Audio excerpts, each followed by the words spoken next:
What's up guys, my name is Lauren and welcome back to my channel. We are talking today about my pregnancy update for weeks, I don't even know, what week are we at? 23 to 27-ish? How many weeks am I now? I am 27 and a half weeks, and yeah, so I'm trying to do these updates like around monthly or so, and yeah, the last month has been rough. So I'll just jump right into it. I've got my glucose test in 2 days. So in case you're not familiar, when you hit your third trimester, third. When you hit your third trimester of pregnancy, you take a glucose test, which is something that tests for gestational diabetes.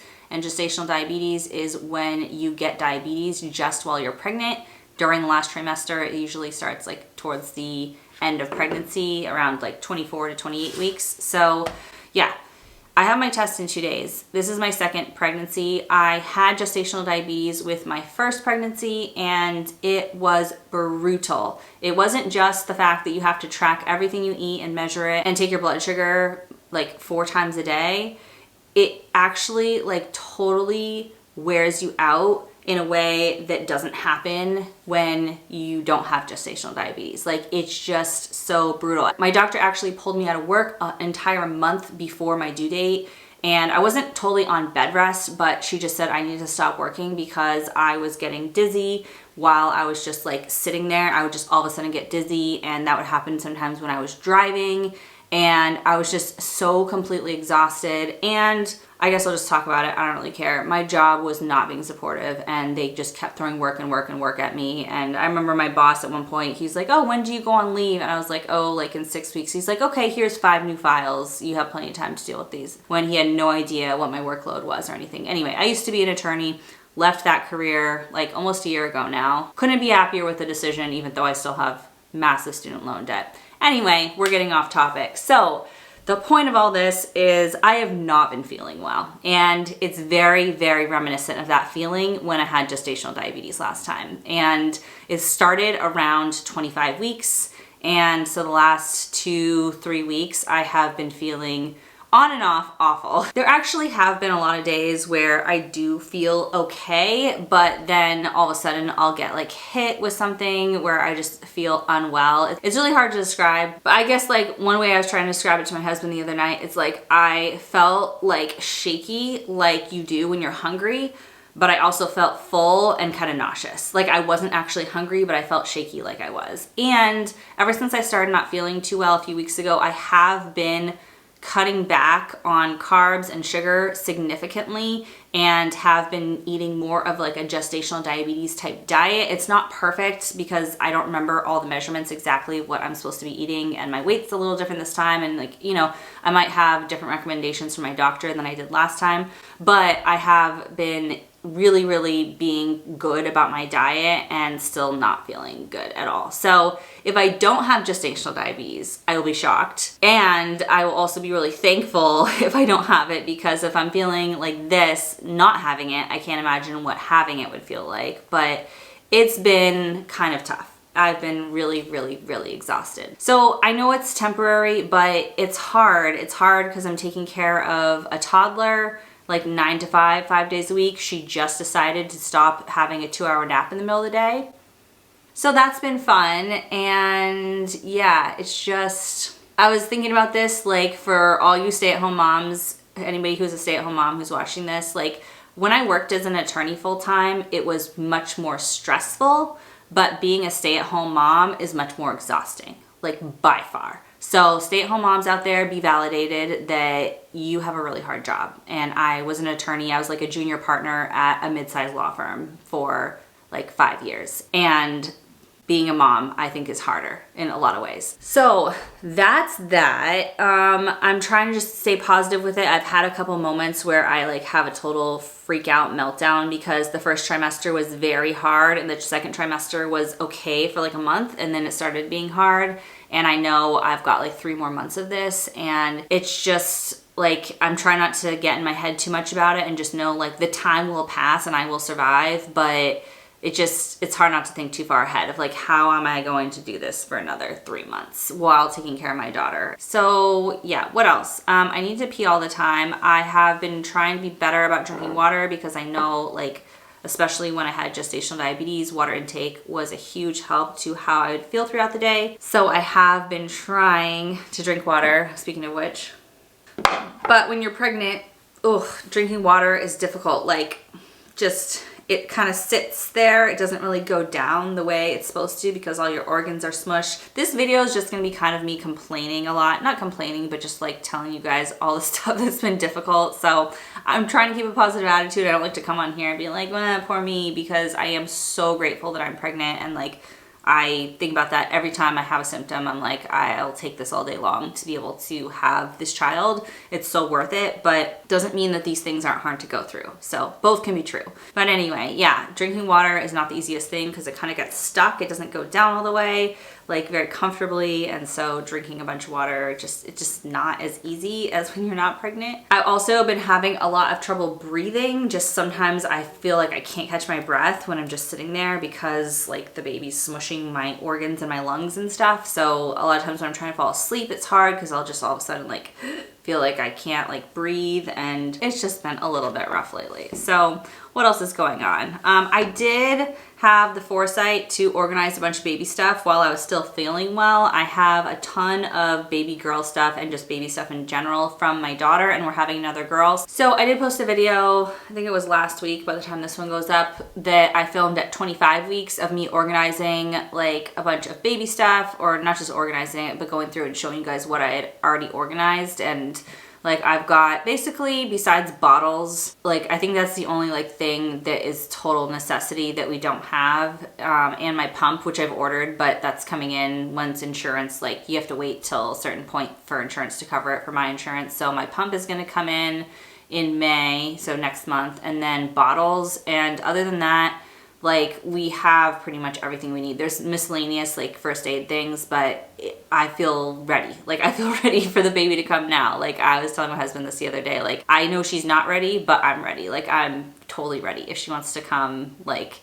if she was like fully healthy and ready and developed, like I'd be fine for her to come now, because yeah, I feel like I have all the stuff organized that's like all of the basic necessities. It's much easier for kid number 2 because you have so much stuff, and you also know like what you need immediately and what you can get later or you don't need or whatever. So yeah, I have a lot of stuff organized, and so I'm glad I did that when I was feeling better. This may not continue on. Sometimes there's phases in pregnancy where you feel better or worse. So I am hoping that this won't be like the rest of the pregnancy I feel like this. And it's just like, it's a lot on my family. Like it's a lot on my husband, it's a lot on my daughter too, because I am struggling on a daily basis to like show up for them, because I'm just trying to like do the bare minimum to show up for myself, and let alone like on top of it trying to be there for them. But I know it's a temporary thing, a few months, and this will be done.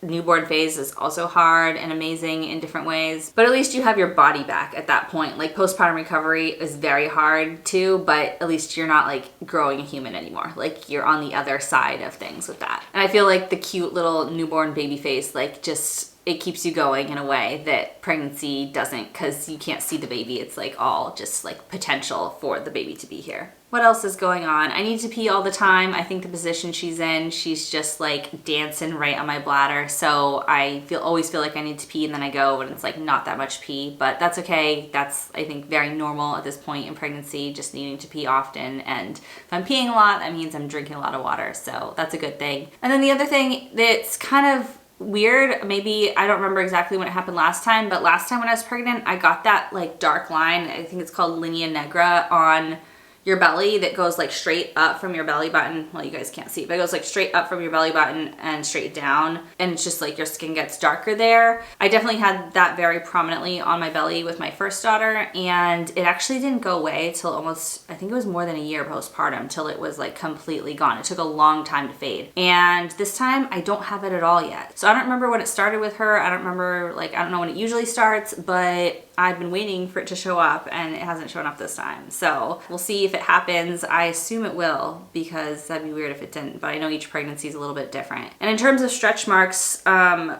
was very fortunate with my first daughter to only get one stretch mark, and it was actually like kind of like in my belly button where my belly button used to be pierced. And so yeah, I only had that one stretch mark, and basically postpartum, like you couldn't even see it because your belly button's like turned out when you're pregnant, but then it kind of like goes back in once you're postpartum. And so that stretch mark was like kind of hiding in my belly button almost.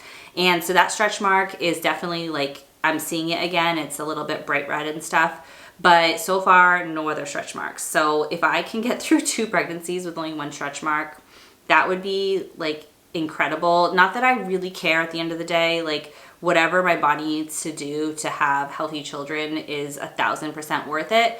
But at the same time, I've made it this far with only 1 stretch mark. So I'm hoping that my skin just is the type of skin that is elastic and is okay stretching. And I use a lot of belly butter on my stomach multiple times a day, and I think it's mostly genetic, but I don't think that that hurts to have your skin really moisturized. I know if your belly's itchy and you like scratch it really hard, that can exacerbate or cause, I don't know if it can cause it, but it can like exacerbate the situation and like with stretch marks. So I try to keep it really hydrated so it's not itchy. Although sometimes it's unavoidable because as that skin stretches, it feels itchy because it's stretching. So, but yeah, some good stuff is like I've been sleeping pretty well. I've been not exercising very well.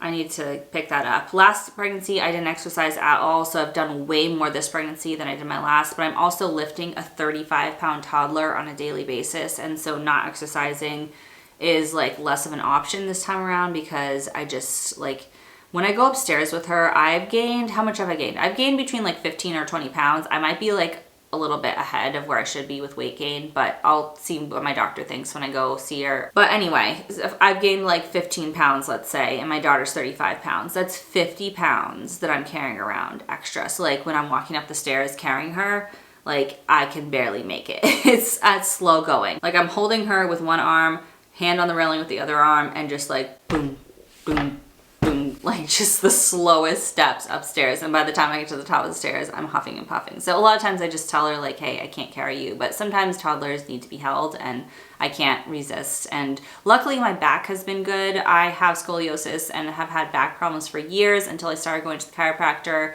I get like bad sciatica pain and just all kinds of weird stuff because my spine, there's 2 parts to your spine that come together that are supposed to be lined up, and mine are like this. They're like slightly off, so there's just like major curve in the middle of my spine, so I get like really bad like middle to lower back pain, and then it goes like down my legs, particularly on one side because of the way the curve is. But I have been going to the chiropractor for over 5 years. I go every single month, and I've continued with that throughout both pregnancies, and ever since I like a year into going to the chiropractor, I really have had minimal back pain. So I'm a very big fan of the chiropractor. I was skeptical of it for a long time. I thought like just cracking your bones seemed very aggressive and I didn't understand what it would do, but it has been life-changing for me. So I haven't had really any back pain or back injuries while I've been pregnant and picking up my daughter and stuff like that. So I'm very fortunate and grateful that that has not been an issue, because that, on top of everything else that's going on, I just don't think, I don't know, I would just have a meltdown. So anyway, fingers crossed that my back continues to feel good throughout the rest of pregnancy. I think it will, because I'm gonna keep up with my chiropractic treatments. And thankfully, I do have really, really good insurance through my husband's work that covers most of those treatments. So it's not like a burden for us to do that. I've also continued with my therapy, which is always good, and that has helped me get through a lot of this stuff. Overall, I'm doing really well. I'm healthy, baby's healthy. Like in the general sense, it's all going great. There's no red flags. There's no anything that's like, no bleeding, no like weird stuff going on, but I have not been feeling well. And I am like, I think in my head too about the gestational diabetes. Like, do I have it? Do I not? Am I allowed to have this muffin right now? Or could that be hurting my baby? And so once I know the answer to that, I think I'll have a lot of relief just knowing one way or the other what the situation is, because I just want to know. So I'll know in a few days. I will make a video updating you guys. I probably won't wait a whole month to update you guys on that because that's a pretty major thing. So I will try to make a video in between once I know my results to let you guys know what's going on with gestational diabetes. If you follow me on Instagram, which I'll put down here, you'll know probably sooner than you will here on YouTube, because it takes me a while to like film, edit, and upload videos, whereas on Instagram I tell you stuff more in real time. So follow me on Instagram if you want to see that stuff sooner than later. So yeah, I'm almost out of my second trimester, which if that feels right. Like this pregnancy has felt like the time of it is right. It feels like it's been 2 trimesters worth of time. It hasn't gone fast or slow. I feel like that's just like right on track for where it should be. It feels like that's where I should be. So that is it for this video. And like I said, I'll be back with another update about gestational diabetes. I'll be back with another update next month, just updating on pregnancy in general. And yeah, if there's any sort of like pregnancy related content you guys want to see, I am going to be showing you what's in my hospital bag. That I'm going to upload sooner than later because I am very type A and I packed my hospital bag last pregnancy at like 30 weeks and I ended up getting a really bad kidney stone that sent me into early labor for a little bit at 32 weeks. And so I did have to go to the hospital for one night at that point in my last pregnancy. And so I am going to be doing the same thing, packing my hospital bag very early. Like I basically already have all the stuff for it. I just need to put it all together.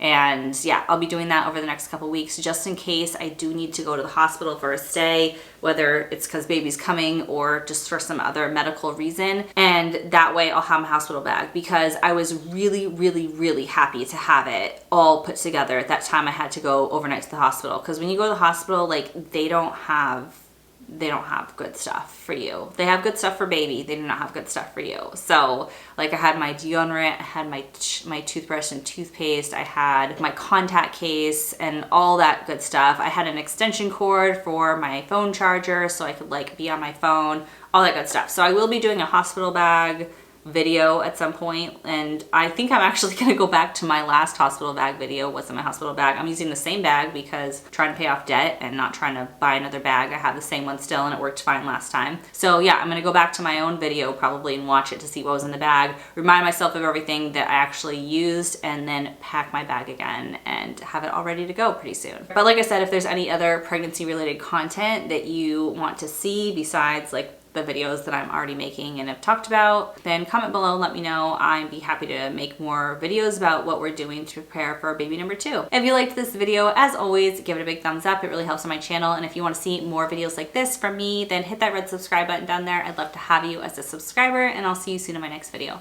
Bye. I never show you guys the bump. I never show you guys the bump. Okay, we'll do a bump shot really quick. Hold on. I probably have cat hair all over my pants because my cat sleeps on this chair all the time, but just ignore that. So this is the 27-week bump. I'm kind of close. This is not a great angle. Yeah. So yeah, it's getting to be a little bit uncomfortable, but not too bad. Like it's still like a nice, cute bump size, but it's gonna get much bigger, much bigger, because it grows the most in last trimester. So yeah, there you go.